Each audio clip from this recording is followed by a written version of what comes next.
JFD, just fair and direct.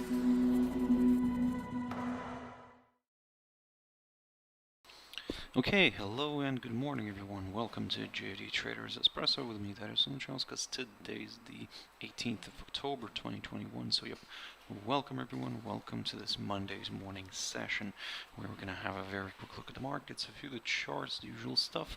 But before we do that, as always, let's quickly have a read through our risk disclaimer. The content we produce does not constitute investment advice or investment recommendation, should not be considered as such, and does not in any way constitute an invitation to acquire any financial instrument or product. As always, I'll give you a few seconds to read the rest and we can continue.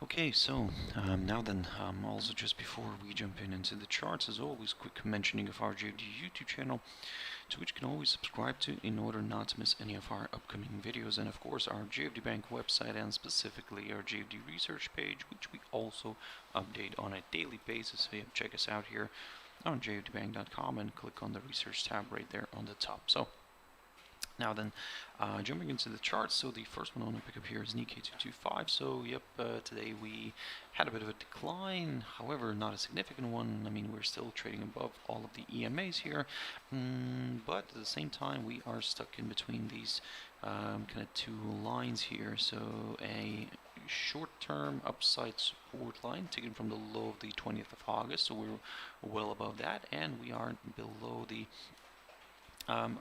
short-term tentative downside resistance line taken from the high of the 14th of September. So, in other words, for now, we're just gonna take a bit of a neutral stand here, maybe, and just wait for a kind of a much more or say a clearer view a little bit here, clearer move.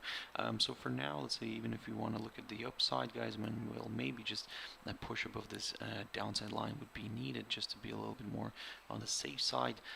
Also, in terms of levels and barriers, which you can keep an eye on here is maybe this little inside swing low here as well of the 22nd of September, or we do have this little obstacle here as well, so the 29,679 level.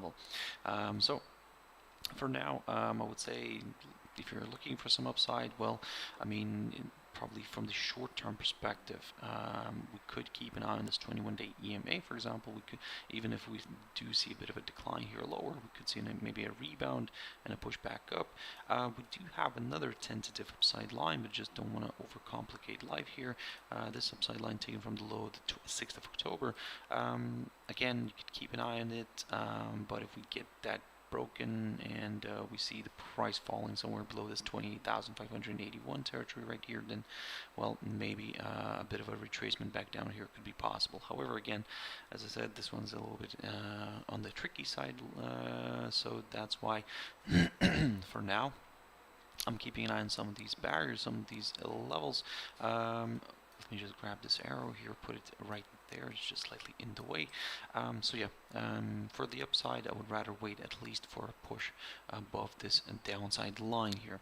Shanghai Composite, this one is quite interesting just because, I mean, if you remember last week I talked about these two lines, these two kind of trend lines, so we managed to, at the end of last week, we managed to break this downside one taken from the high of the 14th of September. So to be honest, we can get rid of it. But what I said that in order to get a little bit more comfortable with higher levels, maybe I would prefer to wait for at least a push above this 3,615 territory, approximately around here.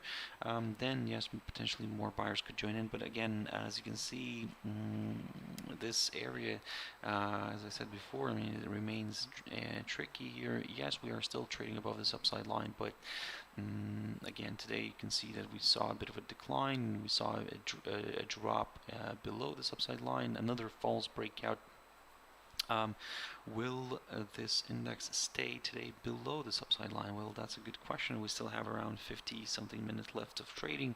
So yep, keep your eyes on this upside line. Keep your eyes on the 100-day EMA as well, because currently it's somehow doing its job and providing good support. But if we somehow see this index falling and dropping below the this 100-day EMA, then well, maybe we could see a bit of a retracement here back down. So let's long story short, guys, for now, although yes, we're still trading above this upside line, we'll remain careful because I would rather wait for this one to make a move initially above the 21-day EMA, but then prefer to see a push above the 3,615 level. Now the German index, DAX, so beautiful. This one's looking a little bit more confident, and we saw the index popping nicely to the upside, and we saw on Friday, well, actually at the end of last week, I would say. So beautiful reversal here higher. We broke the downside line, we stayed above it, and we have managed to reach this target, the 15,594 level. I spoke about this level previously, and somehow it found found resistance slightly below it. So currently the cash index is trading at around on the German DAX here. Let me just quickly double check that. So 15,540. So not far from where it is for where it closed on Friday, but still below it. So we'll keep an eye on this hurdle, this 15,594.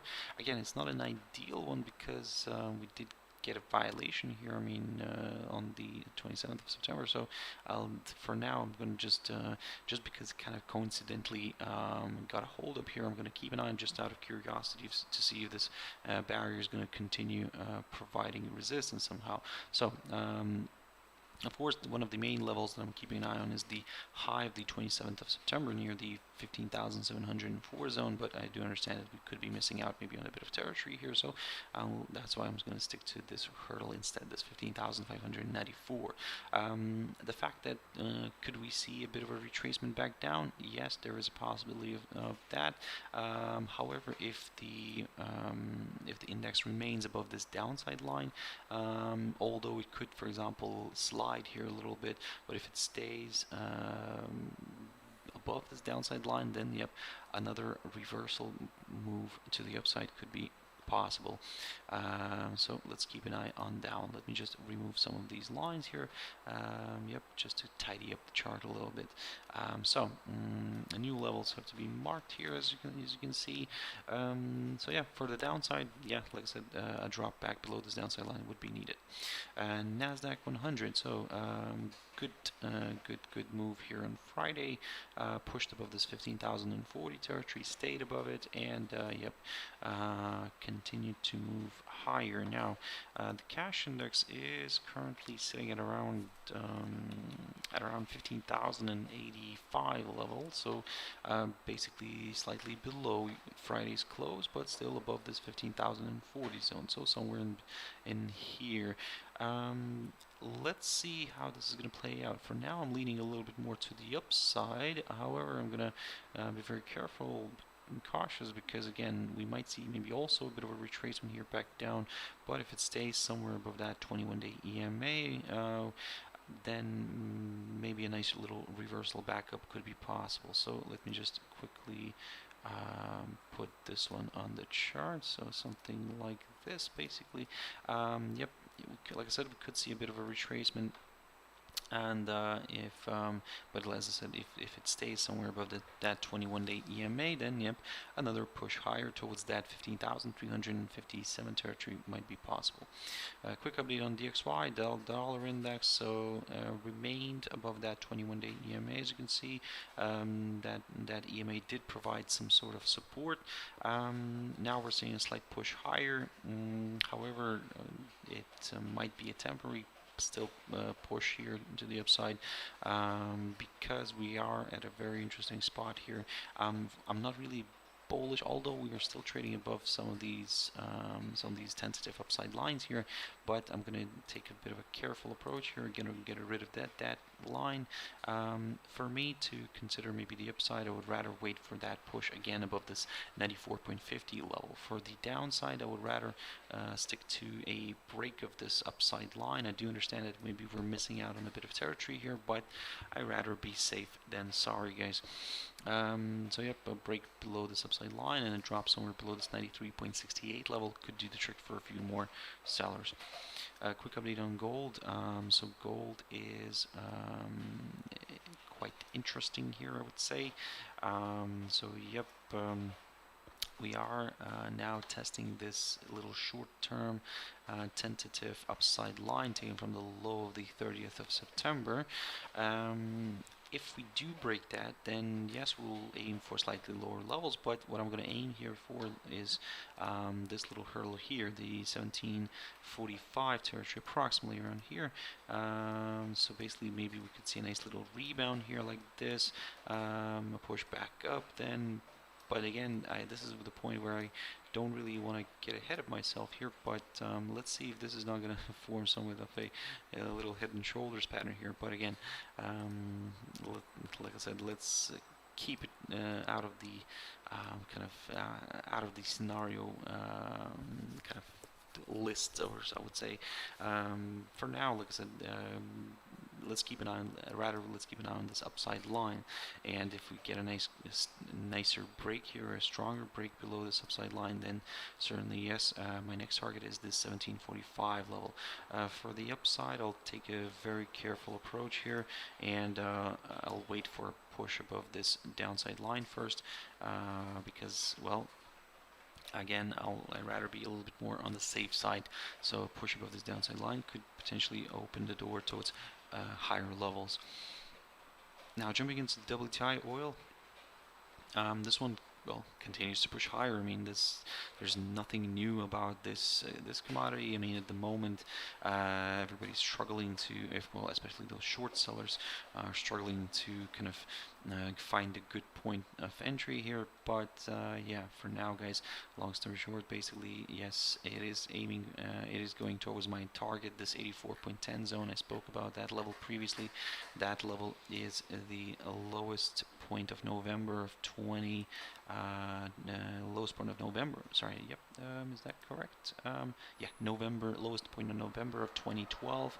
That was one of the inside swing lows here. But yeah, let's see how, if it can reach that area. If it can overcome that area somehow, then of course what I'm gonna stick to is the next possible target, which is around, which could be around here.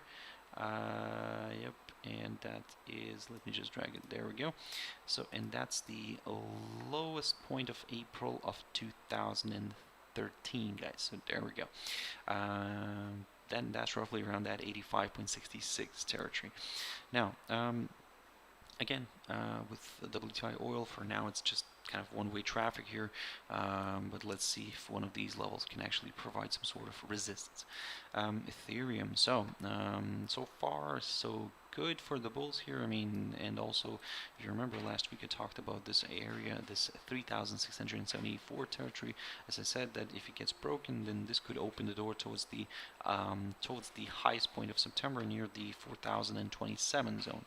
Of course, then if we continue climbing higher, the next target is the current all-time high near the 4,380 level, a break of which, well, would place the index, the crypto into the uncharted territory. So for now, we'll slowly continue aiming higher. We do have this little short-term upside line here, which is still kind of in play. So in a way, any retracement back down here could be still seen as a temporary correction before another possible leg of buying. But again, for now, like I said, that's the little game plan here on Ethereum.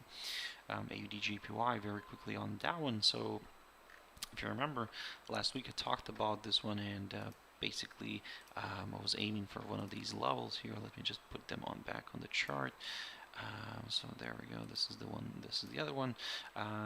So initially I was aiming for this 85 point, well, let's call it 20 zone, but we didn't really reach that. Instead, we found some resistance around here, somewhere around these levels here. So near the high of the 10th of June, and that's roughly around that 85 zone. So we managed to find good resistance near that psychological 85 territory. Now we're seeing a bit of a retracement here, back down. However, as I said, if we stay somewhere above this area of potential support around that 84.20 zone, then another rebound here could be possible. However, if we start dropping below it, then maybe I'll consider a bit of a larger correction here to the downside. Quick update on NZD USD. So very nice move here. As you remember, I talked about this one and I said that my next target is this downside line, which is taken from the high of the 25th of February and which we managed to reach perfectly. So good hold up here. Now we're seeing a bit of a retracement. Pretty straightforward right now, to be honest. I mean, if we want to go for some higher levels, well, wait for at least a break of this downside line. Given that we already had a kind of a decent move here, I would say wait for a break of this downside line, and then we could go for some higher levels, especially if it also breaks the 0.7105 level, which is the current highest point of October. Then slowly we'll start moving higher. We'll aim for that highest point of September near the 0.7170 level, and so on. But at the moment, guys, I mean, I would say if you're looking for some upside, then yes, wait for a break of this downside line. If you're looking for some downside, well, we do have this little tentative upside line here, but again, it's so tentative that I don't know if it's worth kind of keeping an eye on it. But let's, for the sake of it, yeah, let's see if it continues to provide support or not. So, but if that gets broken, then certainly this could open the door towards lower levels. USD CAD very quickly on that one, and we're seeing a nice little reversal here to the upside. Now again, it's very tempting here. We did have that nice decline recently. Now of course it's tempting to go in kind of and find, maybe go for a bit of a long here, at least towards this downside line, which so basically this move could still be classed as a temporary correction before another leg of selling. But I would say if we do pop above this 1.2422 level, which is marked by the lowest point of July, sorry, not the lowest point of July, but the low of the 30th of July, then yep, we could go for that larger correction. However, the problem here is oil. If suddenly oil, well, it's not suddenly, but if oil continues to rally, then well, USD CAD might remain under some selling pressure. However, if excuse me, if WTI oil makes a move to the downside, now we could maybe expect USD CAD continuing to push a little bit higher here. GBP NZD, so after a decent decline here on Thursday last week, you can see that on Friday we formed a little doji here.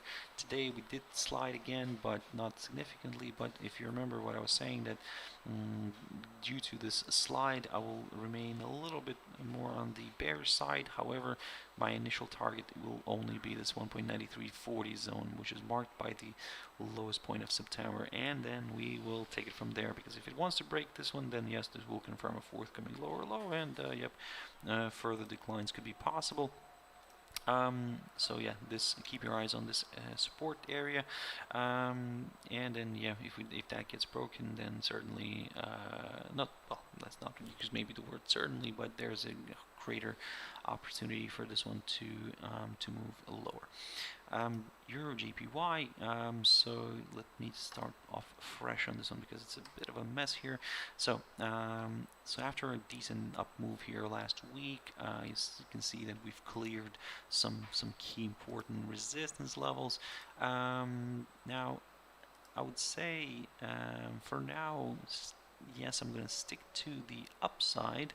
However, due to the kind of steep up move here, maybe a bit of a retracement could be possible. So if it, for example, if it does retrace lower but stays somewhere above this little territory right here, in between these two 131.09 level and the 131.28 level, if it stays somewhere above this area, then maybe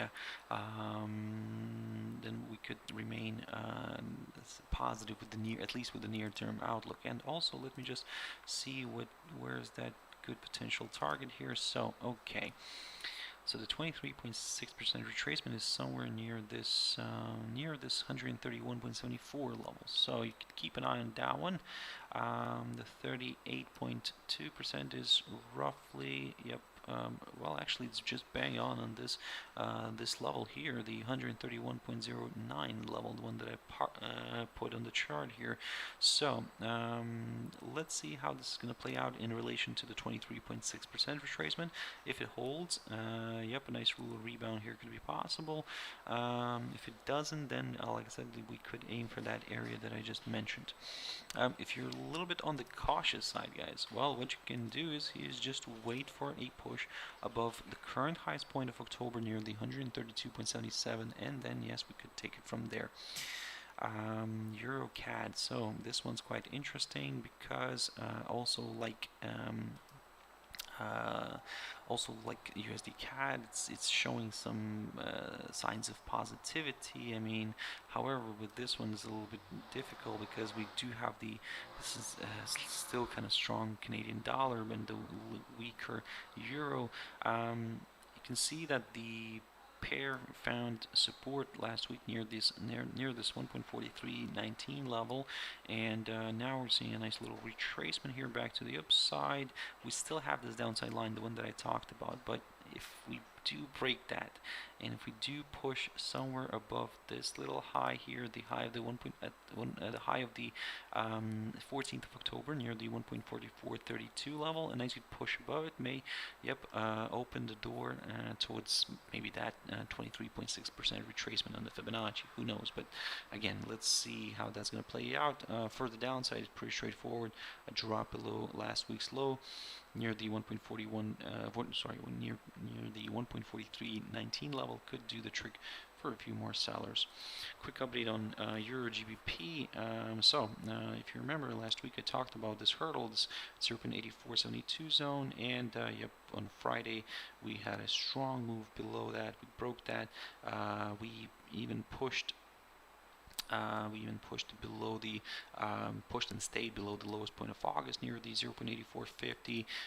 So now basically my next target is this 0.8415 level, which is around here near this inside swing high of the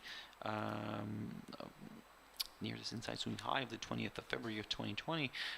So I do understand we're not far from there, but let's see how it's going to play out in relation to that, because we did have already quite a decent decline. So let's see, maybe a bit of a retracement here back up could be possible. However, if that gets broken, certainly we'll continue aiming lower. We'll aim for this little level here. Let me just capture it. Well, actually not this one, but this one right here, the low, the 25th of February near the 0.8338 level, or of course you can continue targeting the downside and aim for that lowest point of February near the 0.8282 level, and then we will take it from there. And finally, EURUSD, guys. So here it's a little bit of a difficult one, I would say, because again, at the moment, at this point in time, it is trying to move a little bit lower. It's falling back below this 1.1586 territory. However, to be honest, if you want to aim for down, let's say further lower levels, then a drop below this 1.152425 level would be needed. That's the current lowest point of October.